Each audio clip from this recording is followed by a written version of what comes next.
Hi, this is Presh Talwalkar. In this video, I'm going to explain to you, step by step, why multiplying numbers by drawing lines actually works.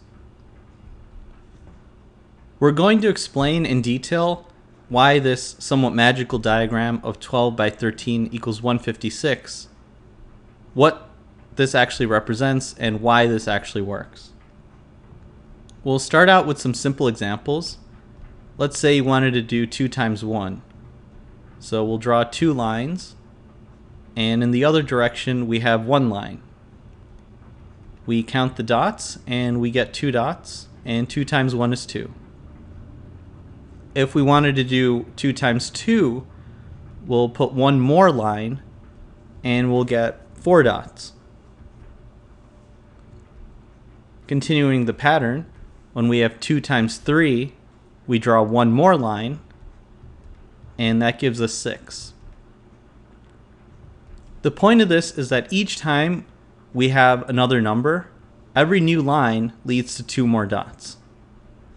And this is exactly the process of multiplying by 2. So if we wanted to multiply any number by 2, we could place that many number of lines in the other direction and count up the number of dots. We'll illustrate this with 2 times 13. We'll have 2 lines for the 2, and now we'll place 13 lines in the other direction. If you count these dots, there will be 26 dots, and 2 times 13 is 26. This example demonstrates that when you multiply by lines, it will become cumbersome to keep using a lot, one line for each number. So if we have 13, the number 13, it already looks messy that we have 13 different lines or 13 sticks for the number 13. So we're going to need a way to do this faster, and that's pretty much what multiplying by lines is. So the trick we're going to use is we're going to group 10 of these lines or 10 of these sticks into a bundle. You could imagine if you have 10 different sticks, you put them in a bundle and wrap them with a wire or a string. So we're going to take 10 of these lines and we'll group them as one line. So this one big green line, this thick green line, really represents 10 of the lines from the number 13. Now we're going to count the dots. For the small dots, we already have 6 points, 6 dots. And now we need to count these 2 intersections, these 2 dots. Because that big green line represents 10 different lines, each intersection is 10.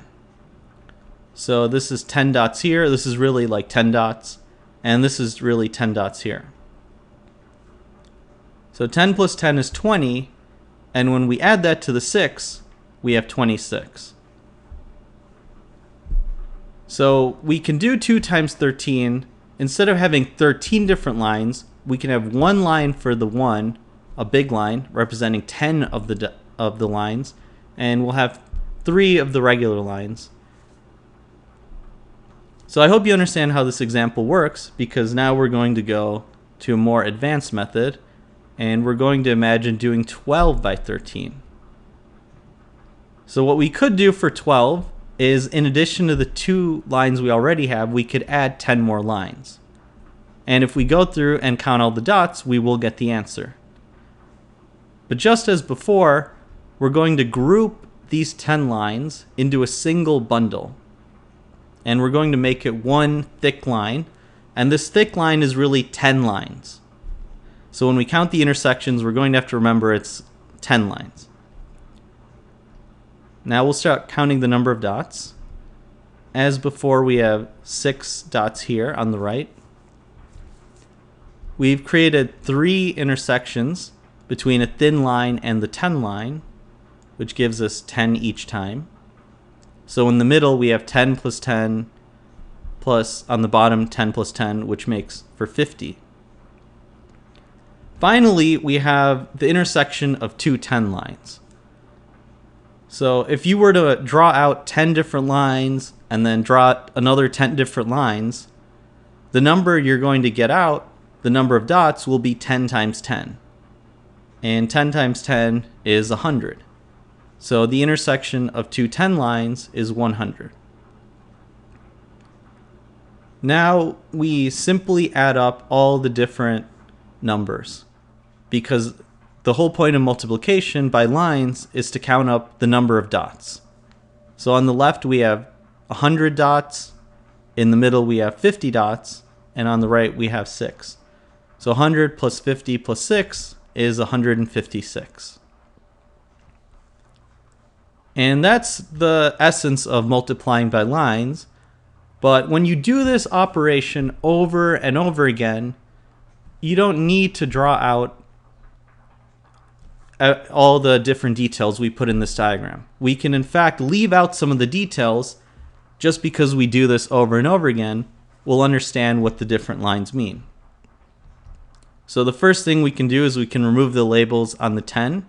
We will just keep in mind that the intersection of a thick line and a thin line is 10. The next thing we can do is we can get rid of these zeros, because every time we do this, in the middle we're going to have an extra 0, and on the left side we're going to have 2 zeros. Then we can go ahead and make these green lines thinner, because we can just say that we don't really need to draw them as a thick line. We've already spaced them away from the other lines, so we know that these lines, which although we draw them as thin lines, we know they really count for 10. Then we can go ahead and remove these zeros, because it will always be the case that those zeros will be there. We can group up the numbers, and we can just change the colors back to black. So this is the original picture we have of how 12 times 13 equals 156. And now you know where it comes from. Those first lines we draw are actually 10 lines. And then when we have the spacing, we have individual 1 lines. And the reason we can get the digits just by the vertical alignment is the way we've spaced the lines works that way. So now you understand how multiplying by line works. The summary of this is that when you multiply two whole numbers, that's the same as counting the number of dots of intersection between them. For bigger numbers, there are going to be lots of dots to count, and multiplying by lines is a shorthand to count hundreds or even thousands of dots very quickly. In 2-digit numbers, we group lines of 10s as a bundle, and in 3-digit numbers or higher numbers, we keep bundling powers of 10.